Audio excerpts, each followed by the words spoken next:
All right, live on Ecamm. Hopefully Amazon agrees with us now, and it won't be just Jim and Chris bobbing their heads on the screen, right? I'll wait for your thumbs up.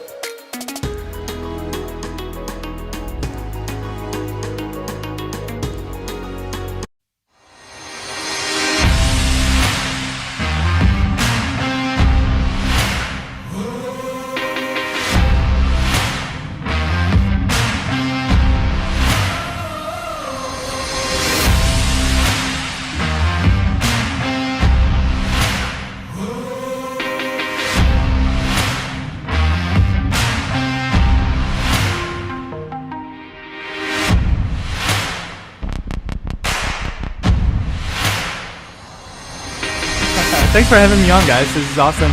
Love gear, love talking all about it. So yeah, this is going to be really fun. I'm so excited. You guys are, everybody please share this out. Hit that like button. Follow these guys. When you collaborate, you're building community. So there's so many things you can do for a business with a podcast, for sure. Yeah, I love that. How's it going?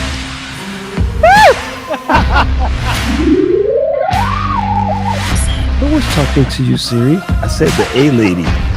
Ooh, Siri's getting frosty because I'm talking to the A people over here. And she's like, Should I eat this?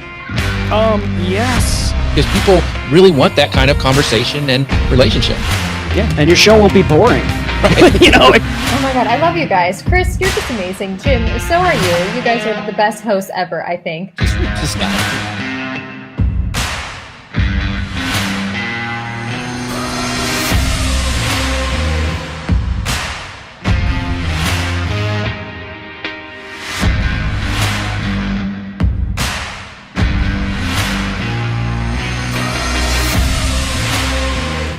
Ladies and gentlemen, boys and girls, beautiful people of planet Earth, welcome to Dealcasters Live. My name is Chris Stone. I'm at Cast Ahead, and the gorgeous gentleman on the left part of your screen doing marketing the Marine Corps way, Lieutenant Colonel James William Hughes. How are you, sir? It is Warren, but I'll forgive you there. Great to see Oh, you, Warren? Chris. I thought it was William. My bad. No, it's all right. You know, not like Warren Beatty. That's like talk about going back, way back. I wonder how many people know who Warren Beatty is. Tell us in the chat if you know who Warren Beatty is. But no, great to be here. Really excited. We've got a great guest today. It's got an amazing book. If you're on Amazon, it's in the carousel, Social Selling. And this is actually the second edition, right? Because the first one just wasn't good enough. He wanted to make it better, so he did a second edition.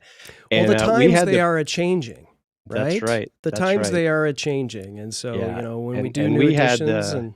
Yeah, go We ahead. both had the privilege of having Timothy Hughes, where we've been on panels with him through so our friends at Agora Pulse, and they're always, really bringing things to the forefront. Something that we use. I don't know. You might be able to buy it on Amazon. Maybe not, because you can buy software on Amazon. People may not be aware of that, but yeah, this is going to be fun because this is something that I think is really changed how people do business. And I think there's still a lot of people, and we'll let our guests talk about that have not figured that out yet. And that's why they're struggling. And so I know reading the book has been very eye-opening to me, really has made me think about not only how I do stuff with my business, but even just business in general. I mean, what are some of your thoughts, Chris, before we really dive into this today?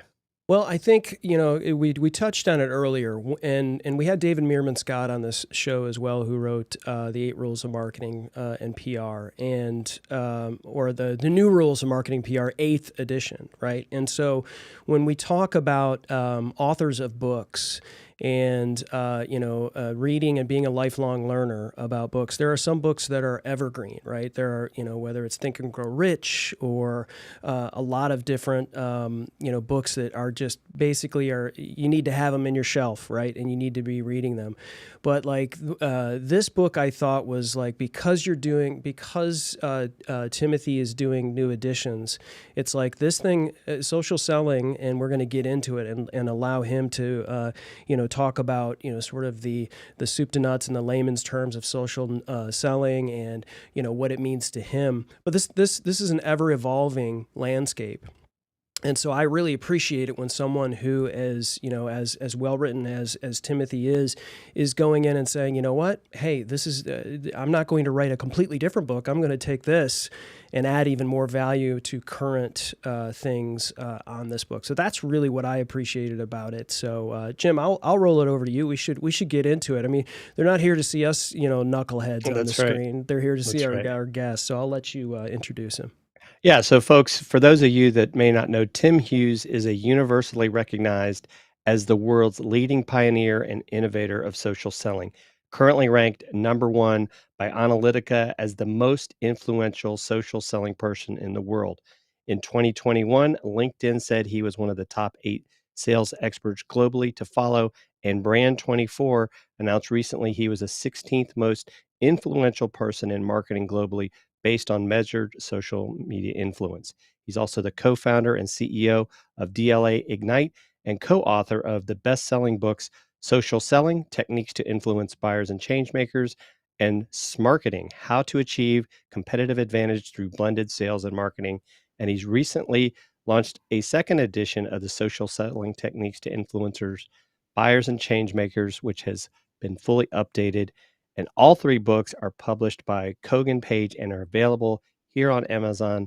Ladies and gentlemen, please welcome, I guess we'd say record fanatic, Timothy Hughes. Hi, how you doing? Hey, Doing great well, to see you. Tim. Doing well. Should we call you This is Tim an or amazing Timothy? piece of technology, isn't it? Isn't it amazing that we're able to use Right. stuff and transmit it everywhere? That's amazing. Yes. Yeah. I mean, 10 years ago, this is just like, it was a dream, really. Yeah. And people were cobbling it together with 56K baud modems. And here we are just clicking buttons and talking to you while you're hanging out with a gramophone. This is amazing. And I'm in London. You're in the States somewhere, and Yep. Yes. Yeah, exactly. You're you're in the early evening. I mean, this is something we could not have pulled off 10 years ago. I don't even know if we could have pulled it off 5 years ago. I think it would have been tough. I mean, it was starting, I think with the Facebook Lives, but this is, now I love that we're on LinkedIn for one. I mean, because that's where I know a lot of your influence is, and I think it's become between Twitter and LinkedIn are like the 2 places I like to hang out. I think you do a bit of that as well, Tim, don't you? Yeah, from a business perspective, Twitter and LinkedIn are probably my 2 main social networks.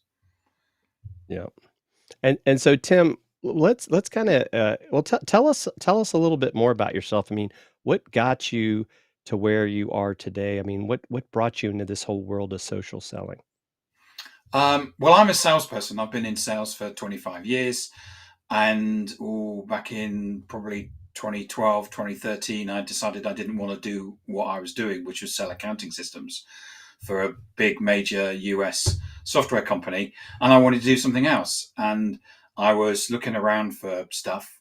And someone suggested, well, my leader, my manager basically said, we need to get on social media. This is where it's going to be at. And I started working on it, and I've been on Twitter for 14 years.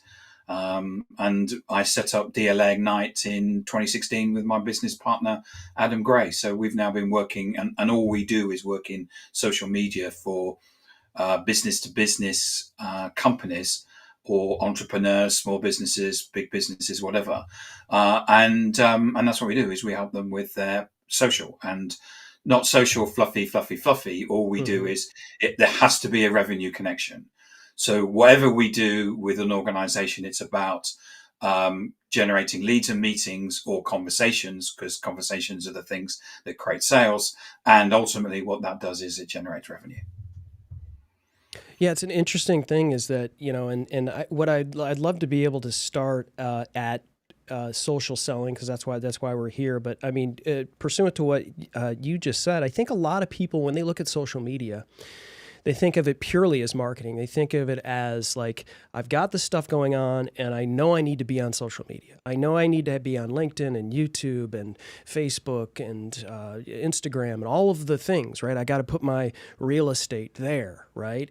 But it's really just about trumpeting, right? It's just about putting stuff out and letting it sit there and using it as sort of like a free advertising, as opposed to actually treating it like a social media platform and engaging with people, because a lot of people look at it as pure marketing, but you're looking at it as a way to actually translate that into sales for organizations. It's a bridge piece. How do you do that with businesses of varying levels?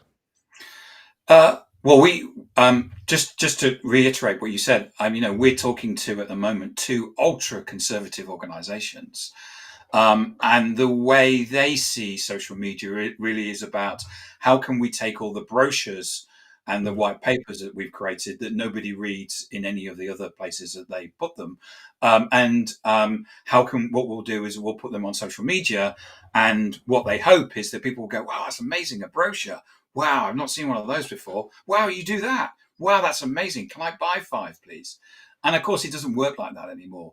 We're all in situations where we don't read brochures. We're not interested in that. We're on social media, and we're on social media to have conversations, and that's what our research shows.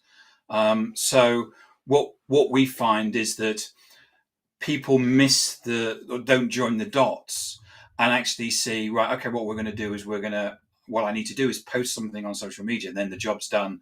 I basically and walk away.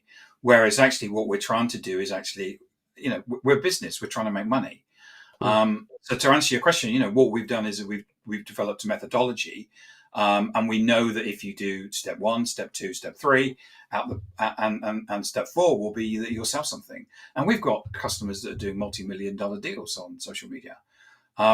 And so if people are not doing multi-million-dollar deals on social media, they're leaving money on the table. Multi-million-dollar deals that were originated from a social media platform. So like people are just kind of chiming in saying, hey, what's this about? And then it's engaging kind of like a CRM sort of deal where it translates into actually doing a multi-million-dollar deal. Yeah. Give you an example. What the data shows now is that people use search, but they also use social media to search for products and brands. Right. Your podcast is a great example. It kind of proves the point that people are looking for are on social media looking for advice. They're looking for your intro is just a fantastic, what better than playing with gadgets and stuff all day? But people are looking for that. They're looking for social proof. And the data now shows that people under the age of 30 actually use social media to look for brands and products more than they use search.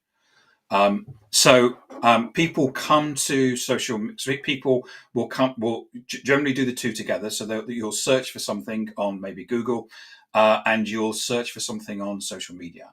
Now, the thing about Google is it actually doesn't give us the answers that we want.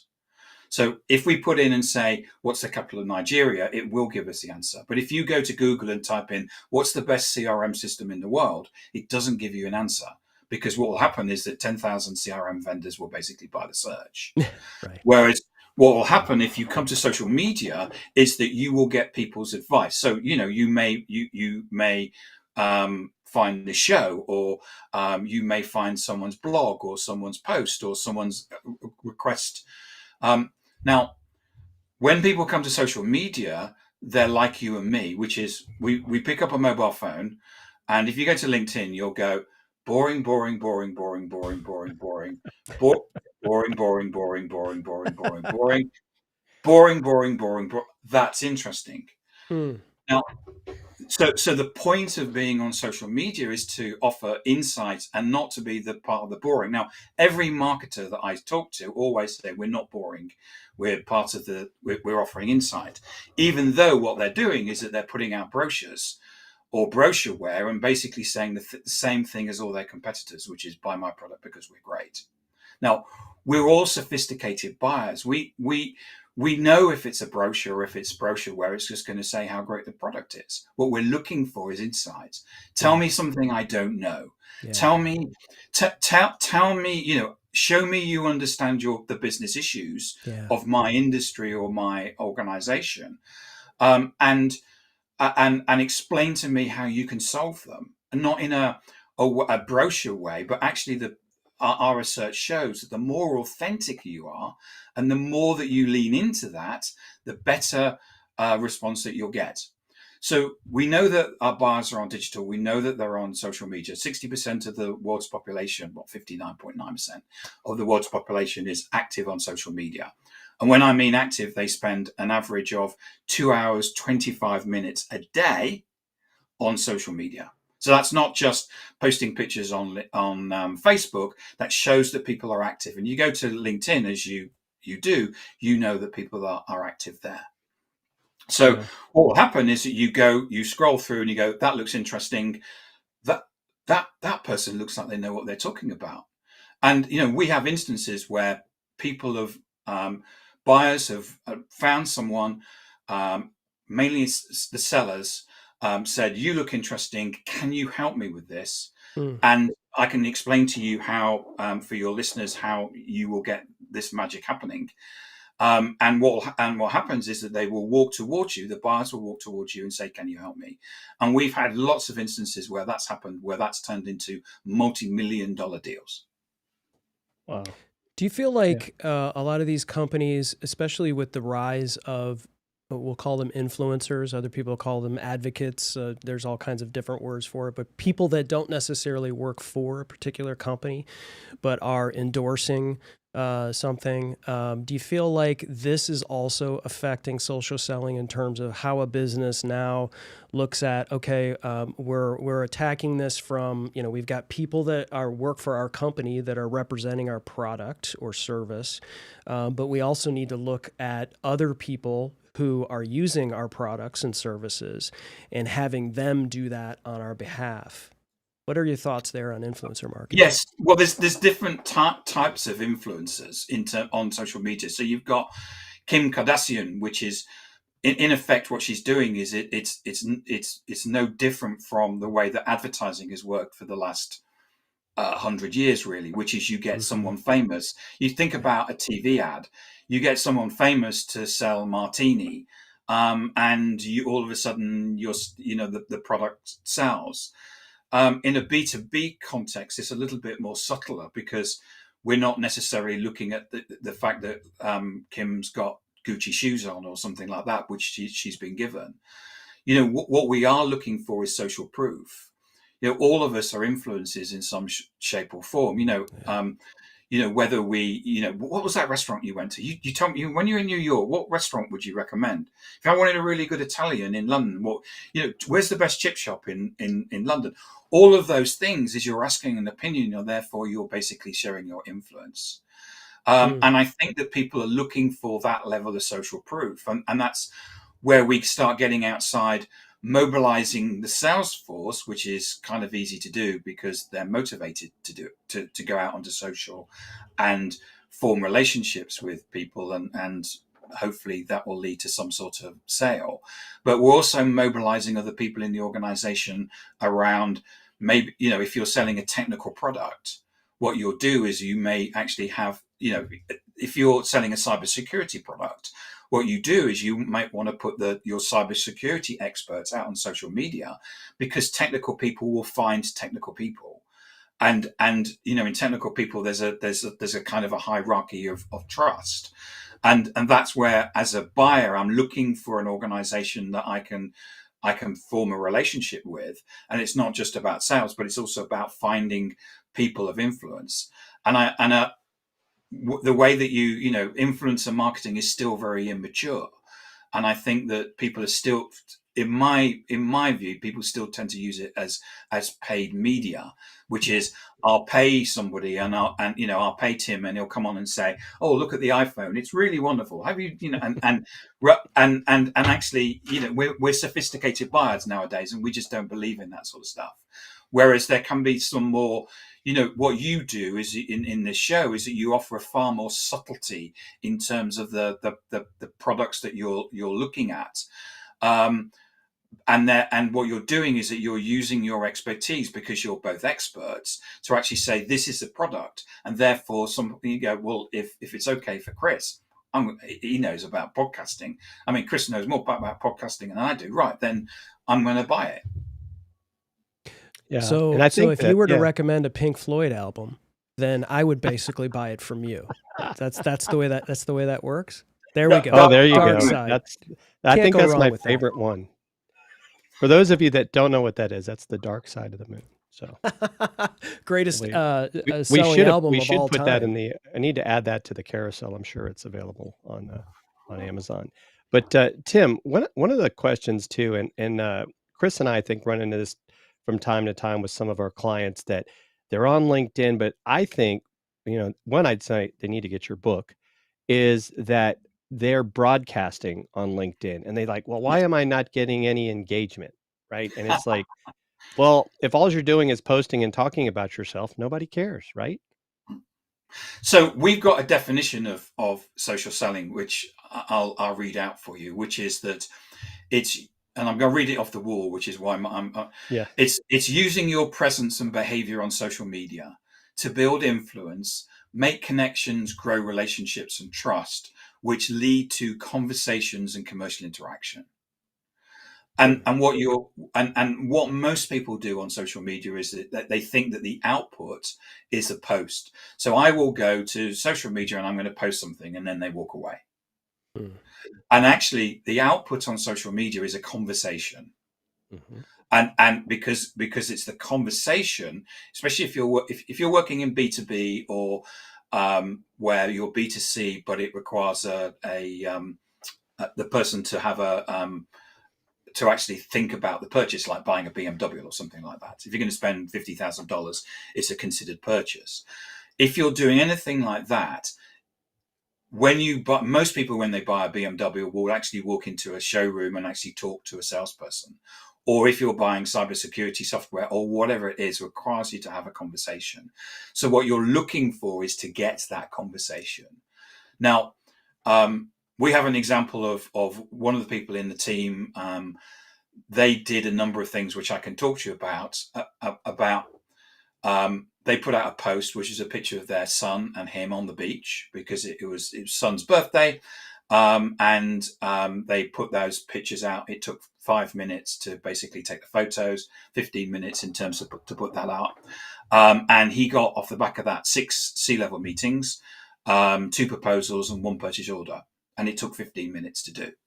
Now, that's the sort of thing that I'm talking about, is about using using social and social media as the ability to use your presence and behavior to build influence and trust, grow relationships, and therefore get conversations which lead to commercial interaction. Now, we're not saying that we're anti-telephone, and we're not saying that all of the connection or the conversation has to take place on social media.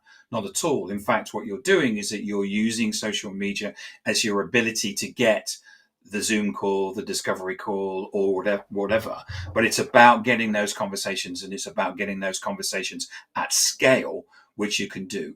And if you want me to go into our data versus cold calling, I'm more than happy to do it. I would love to hear that. I would. Jim Jim loves cold calling, Tim. I love when you talked about that definition. The first thing you said it leads to is not money, is not revenue, it's conversations. Yes. And you just alluded to it right there. And I think a lot of people, do you think, Tim, that a lot of people, when they are posting on social media and they have their business hat on, so to speak, or like my intention is to try to get more business, that they want to feel more buttoned up, and that they're kind of reticent to show themselves, like to peel back the curtain, so to speak, and say, this is me? Is that the reason why people are a little bit more hesitant to be a little more transparent and vulnerable in this world to lead to those conversations? I think that people are scared of social media, and they're scared often of doing the wrong thing. And what we've found, we've done research in terms of looking at different posts, and we know what posts get the most interaction. Now, interaction, likes, and comments are really important because first and foremost, it shows digital resonance. It shows what you're creating is resonating with the audience that you're putting out. And what you want to do is make sure that digital resonance is coming from the people that you want to influence. Now, those people you maybe want to influence may be the people you're trying to sell to, or maybe it's there may be people in that organization. For example, one of the companies that we work with is a supply chain software company, and they reckon that they have 100 stakeholders per sale. So that requires you to influence 100 people and get round and talk to all of those people. Now, what your audience may have less stakeholders, but Gartner reckoned that the average deal nowadays, especially in B2B, have 10 stakeholders. So that's a lot of people that you've got to get round and influence. And you've got to do that at scale because you don't have a lot of time. And certainly not ringing people up, because the last thing you want to do is start a relationship with somebody by annoying them.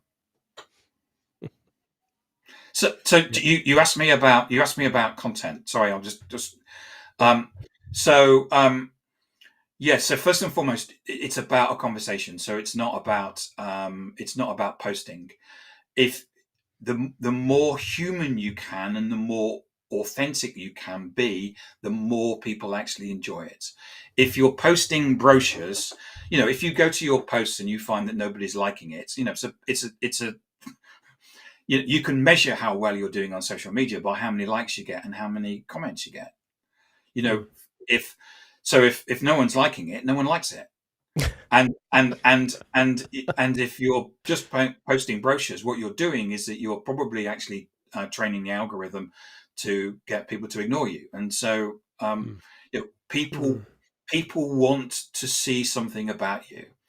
Now, one of the things that often we come across is people say, "It's LinkedIn is a business network. I'm only going to post things about business." You go, right. Okay, right. Well, regardless of my research that shows that people don't want to see that stuff, you say to somebody, "Okay, so when you want to win a sale, what do?" They say, "Well, I take my customers to a sports game or to a meal." And you go, "Okay, that's good. So what do? Do you take brochures along and read them out?" And they say, "No, don't be so stupid. Of course I don't do that. What I do is I get to know them. I get to know that they have a family and they have barbecues. They've got a neuro disabled son or something like that. I like to get to know them." And I say, well, exactly. That's what we come to social media because it's social media. And what we're looking for is to form a connection with somebody. And the more that we can see somebody for who they are, then the better it is. Now, if you come to my LinkedIn profile and it's all I do is post pictures of me and my son on the beach, you're going to assume I'm a surfer. So when I come to your LinkedIn profile, I need to know what you stand for. But the thing is that posting human content is today's digital way of prospecting. And understanding what that person is about, just as much as we have I have things in my background deliberately to start and form conversations, and I know you do as well, Chris, because we were on a panel together and you told me about how you were doing that. And that's that's what we're trying to do always with people online, is form a conversation. My business partner has guitars behind him because he's a guitar player. And it's just amazing the amount of business that we get in our company from people who are guitar players. Yeah, we have a lot of folks that are chiming in here on all of the tubes, as we say. Pink Floyd, Phil Hill. Phil Hill knows Smart Home Tech in the house. Thanks for joining us, Phil. He's a Pink Floyd fan. And he even gets Pink Floyd way up in the hills of Wisconsin, believe it or not. And speaking of surfing, ladies and gentlemen, Mitch Jackson is in the house, the streaming lawyer, the metaverse lawyer, the everything lawyer. He wants to know what's the best chip shop. I don't know. Frito-Lay? I think that might be a question for I you, know where Tim. the best chip shop is in London. I can't tell you the name of it, but I know it's in Soho. But Okay. I can Google it after the show. It's a bit expensive, but it's the best one. There you go.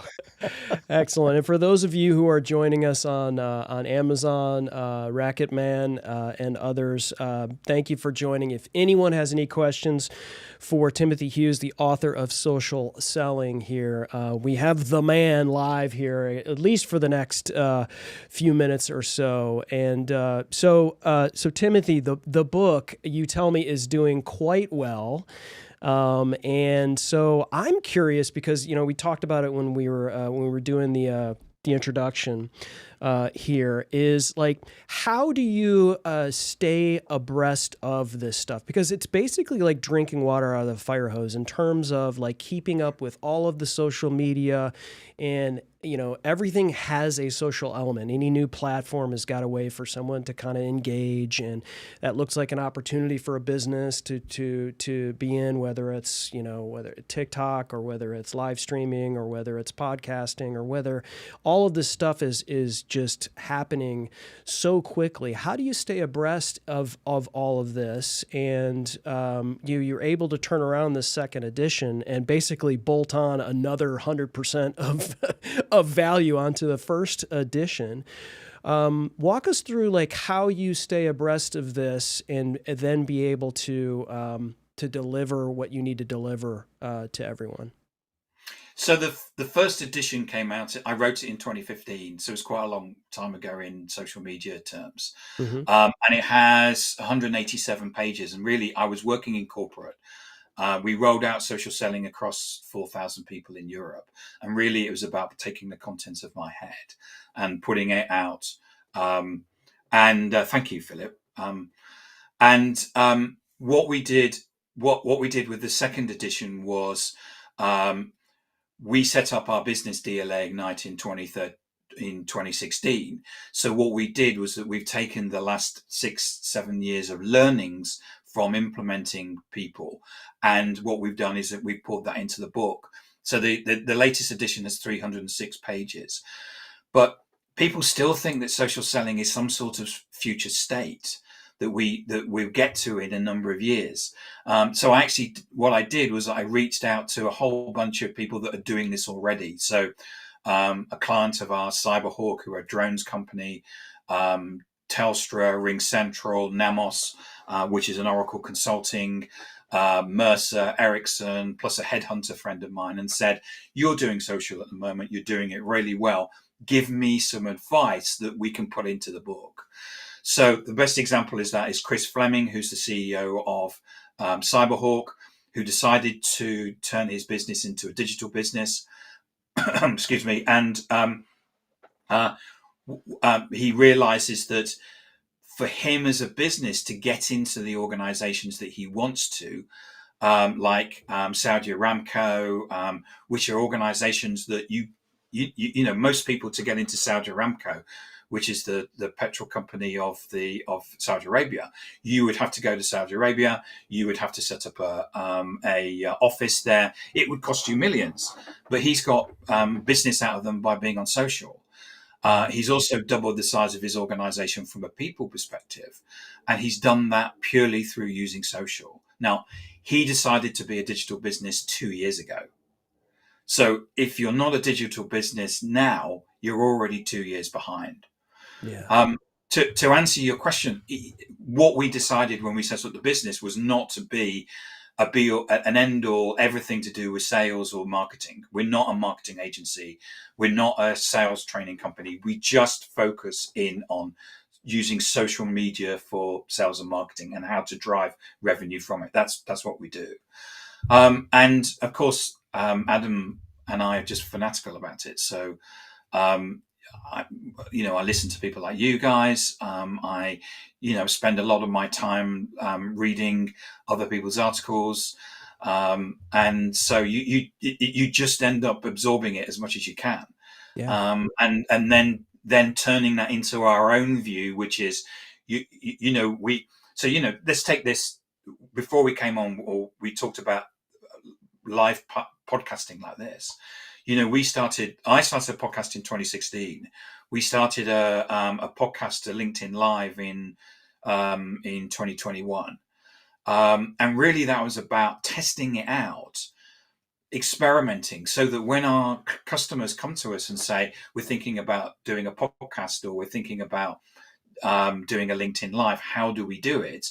We're able to say, and explain how to do it, and the business benefit of doing it. Mm. So, we're full time. I'm a full time social media nerd. So, Sure. Well, I think that's key, is that a lot of people, they're in the business of something, but they don't have their own sandbox, right? And so, like, to your point, it's like you're doing a podcast because you want to be able to work with other companies based on that podcast and how you're applying the techniques, because you're actually in it. You're not just talking about it, you're actually carrying the bag. And I think that was important for Jim and I when we started Dealcasters, is like, we're remote producers. We help people do shows. We need our own show. And so that was it. That was, and so, like, when we talk about tech all the time, why don't we just do it on Amazon and see how this thing works? And anybody who works for DLA Ignite, we say to her that they're at the high watermark of what social selling should look like. Mm-hmm. And so, people should come and look at our LinkedIn profile, see what we're doing. If you look at my LinkedIn profile, you will see it is very different from other people's. My summary title is very different from other people's. So we walk the walk and we talk the talk. Yep. And we think that's so important. And the only way that you are going to be the best is by demonstrating that yourself. Yeah. And I wanted to Tim, because I definitely want to get to the part about what you've seen with cold calling, but even with email marketing, you look at things completely differently than you probably did before, and you discuss that a little bit in the book. Yes. So we're quite right. Our belief is that advertising, email marketing, and cold calling doesn't work anymore. And I think if you look at the way that the layoffs are taking place right now in tech, and everyone's saying that they haven't got any pipeline. And the reason why they don't have any pipeline is because they're using advertising, email marketing, and cold calling. What we've seen is that over the last 10 years is all of these things, gradually are getting less and less and less and less. Last time I looked at a report about email marketing, they're not talking about open rates. They don't talk about revenue they generated. It's about somebody actually opened it, and now and they've actually moved that even further upstream to say, did the email actually land in someone's inbox? And what do I do when I get an email in my inbox? I just create a rule, and it goes into the waste paper basket. Sometimes I go into a waste paper basket, and there's people saying, "You haven't responded to the email." Well, no, of course I haven't. I mean, are you stupid? I didn't ask for it. What century do you come from? Email marketing was designed in 1990, and it's is it 30 years old? Cold calling is 40 years old. There's people that are younger than that using these technologies, and they all know they don't work. Right, but they're told they have to do it by their boss. They're told they have to do it. You have to make more calls. You have to send more emails. Really? I mean, it's 2023. So you're going to ask me about the figures. So I'll tell you. So we took a team of people who were cold callers and we trained them in social selling. This is from the 1st of January 2023. They were a cold calling agency, and we said, we'll train you in social selling and you will do cold outreach using social selling. Now, this is not using automation. It's not connect and pitch. There's no spam or anything like that. This is about going to people and them wanting to end up having a conversation with them. And we're currently getting a 9% response rate. So every 100 people we connect to, we get 9% of people saying, we'll take a call. Now, whenever you do cold calling, the objective is to get some sort of next action, which is usually like a discovery call, a demo, or something like that. We're now getting 33.6% of those 9% of people basically saying that they'll have an additional, a next action. This is exponential. And this blows cold calling out of the water once and for all. And this is not my opinion. This is the data. Now, I write about this all the time. If anyone is watching this and is interested, my blogs for the last 5 months have basically carried this data. It explains in the blogs who is it that's doing. You can go to their LinkedIn profiles. You can see, you can go and ask them. This is not something that we've created in some sort of ivory tower. These are real salespeople doing social selling. When we get to 6 months, which is now just about, we'll have 6 months worth of data in it. We're actually going to start seeing links in terms of the way that we can actually connect the dots around sales and marketing. So we're going to bring out some more information around that. This is exponential. Anybody is cold calling. You're not using the most efficient and effective way of connecting to people from cold outreach. Fact. Yeah, you're tripling the numbers essentially, right? Absolutely. When these people were cold calling, they were getting 2 meetings a week, two calls a week, and they would get a 0.3% conversion rate. So they've changed that to 9% and 33%. Each of the salespeople get 10 meetings a week. Now these are average figures. So we have salespeople that are getting more than this, and some salespeople that are getting less because they're an SDR with 2 years experience. But these are average figures. So you roll that out across the whole of your organization, your pipeline problems go away. You can stop laying people off and start taking people on. And this is the sales and marketing has changed. And it's changed for the digital world. Mobile, internet, social media, and COVID-19 have changed the way that we sell and market. And anybody who's using cold calling, email marketing, advertising, you're living in the past. And I'm sorry, but it's over. And we've got the figures and the data that show.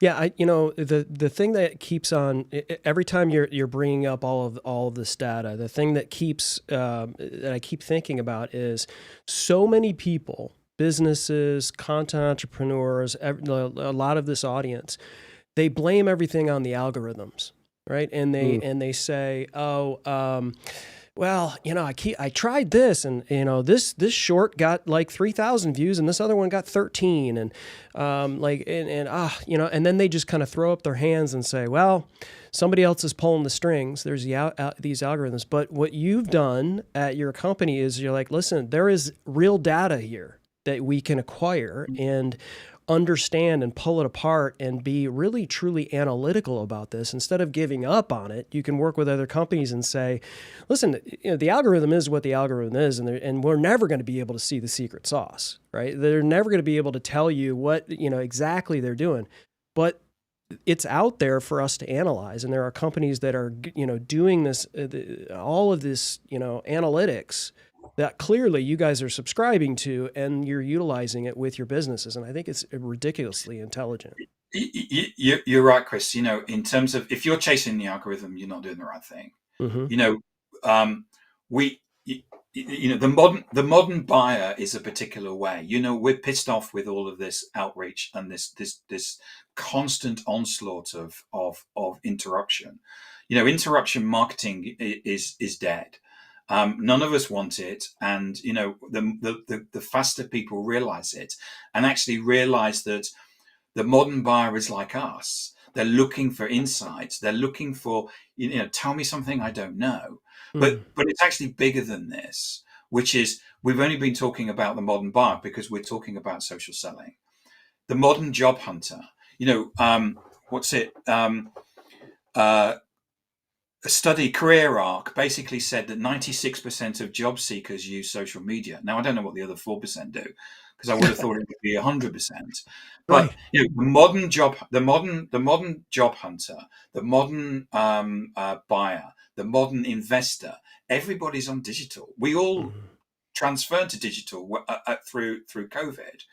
And if you're looking to be, if you're looking for conversations to generate revenue, if you're looking for investment, if you're looking for to be the employer of choice in your marketplace, then you need to be on social media, and you need to be offering people what they want, which is to find out about you. So one of our clients, for example, doesn't spend any money on recruitment advertising or recruitment consultants. Now, go back 12 months ago, before people started being laid off, when you couldn't get staff, they had no problem finding staff, because what was happening is that they'd empowered their team to go out onto social and talk, not in a brochure way, but talk about, you know, I'm attending our course today on diversity and inclusion. It's so diversity is embedded in our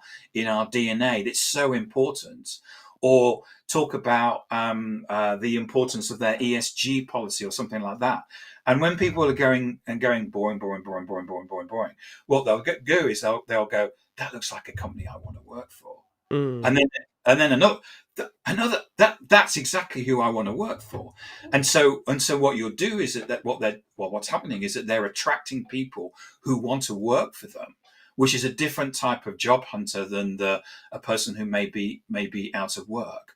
And so this is, you know, using social is about a strategy that you implement from a C-level perspective, because we know that social is now the way that people interact. You're doing this by creating an amazing piece of content. You know that people are there. You know that people are going to tune in and watch this. You know that people are interested in your opinion and your expertise. It's just a great example of social and how you can use it.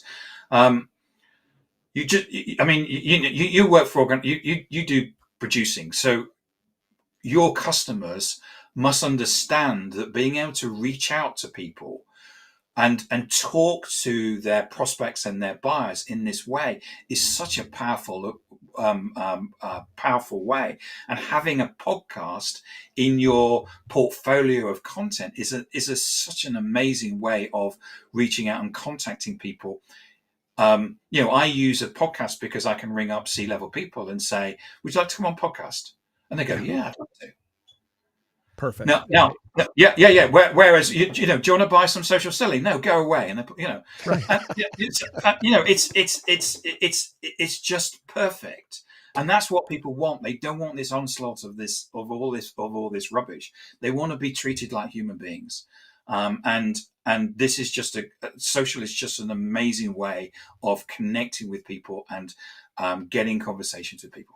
I love that you went there with the podcast. You just checked 3 of my questions that I was going to ask you in one answer, Tim, which is just amazing. But you know, I have one client of mine that I do remote podcast for, and their whole intention is, I'm having guests on this podcast to see whether or not we can do business together. And it creates mostly good content. And it sometimes leads to business. Sometimes it doesn't, but it's a qualify, disqualify thing. So that's the way sales works. It's like sometimes you don't know whether or not you can do business with a person until you have a conversation with them. And then when you do have that conversation, it just turns into content that you can use to show other people the conversation that you did have. And it's a tremendous way to do that. I'm going to turn this into a question and take a little bit of a turn, but like, you've talked, thank you for this. This is just like incredibly valuable, practical advice for people that really want to have an intentional understanding of how they treat social, because I think like the value of social may just be kind of like, well, let me just spit this out here and spit this out there, spit this out here. But if you look at it like you do in a tactical manner, and, you know, tactically try to have conversations with people, and it's just going to turn into something to where, you know, they're too busy buying what you've got to sell. And that's really where you want to be. But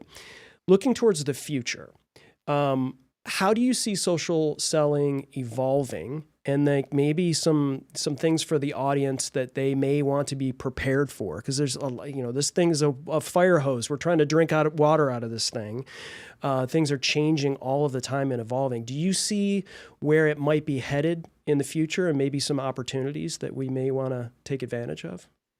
Yes, video is podcasting or short videos is something that people need to get involved in.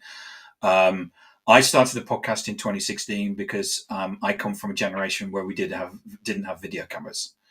We had a camera, and it was one of those things where you took a photo and it went on a film, and then you put it in a cupboard. Whereas, we all now have mobile phones, and we have instantaneous and kind of way photos and video are kind of throwaway. But it's the way that people are consuming content, and the ability to have and the knowledge within the organization to do live streams and understand how that works. Not to have scripts, but to understand the technology.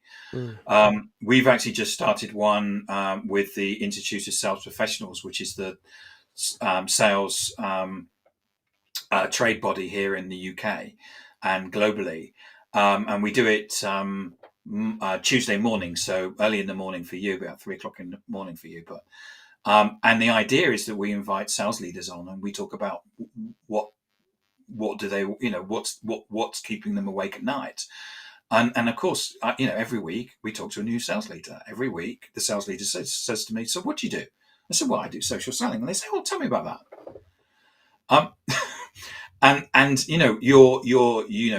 You're demonstrating that you're an expert, so people are seeing it out there. You're talking to people, and you're remaining up to date, which again is about expertise. And you're using this as an ability to have conversations with people about what they're doing, and ultimately they will always turn around to you and say, "So what do you do?" Short videos, not necessarily TikTok, but short videos. People consume content in that way, and I now do 2 short videos a week, one serious, one not so serious. So I'm doing a series about great grandfather's gramophone. Oh, cool.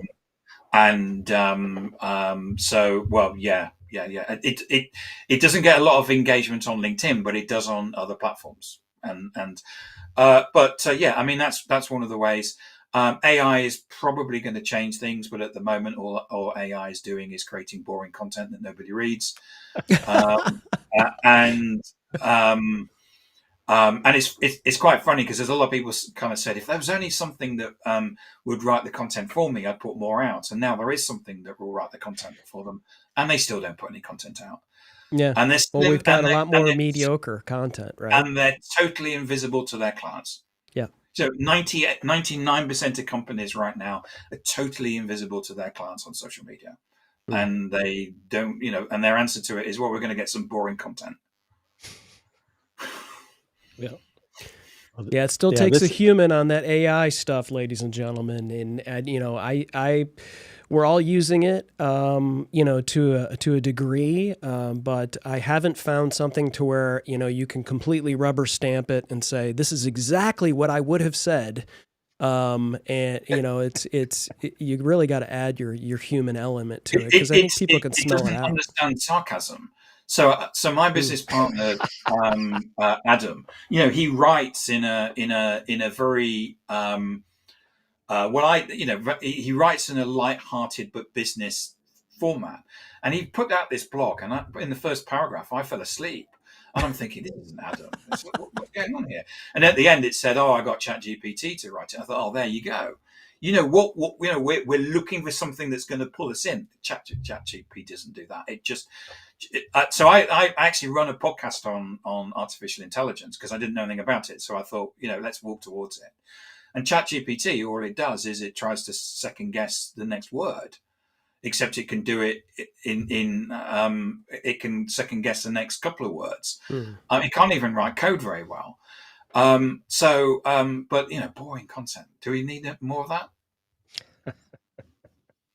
Well, I think anyone can do a podcast, anyone can do content, but not everyone can do a good podcast, and not everyone can create great content. And I think you got to be tactical, like Timothy Hughes, author of Social Selling. Ladies and gentlemen, if you have not picked up this book yet, I feel sorry for you. But Tim, this has flown by, and It's been great fun. I've loved it. It's been Yeah. fun. Thank you so much for We should do it inviting again me on. sometime. When I'd you love write, to. yeah.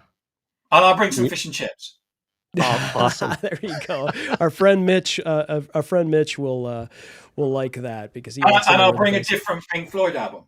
There you go. Wish You Were Here is one of my favorites. So what we didn't talk about 78 records, so did we? Not yet. With his masters. Look at that. His masters. Oh, voice. there's Nipper looking into the gramophone there. You didn't know that was the name of the dog, did you, Jim? That's Nipper, RCA. That's Nipper. Yeah, Nipper the dog. I knew the dog. I didn't know its name. So now I've learned something new. I learn something new every day. Not to mention everything we learned on this. So the video I put out last week, I don't want to bore you, is that do you know where the term "put a sock in it" came from? I'm assuming that it means put a sock in the phone there. Yeah. So there's no volume control on it. Or the volume is controlled by the needle, and they're steel needles. Mm-hmm. And so you can get loud needles or soft needles.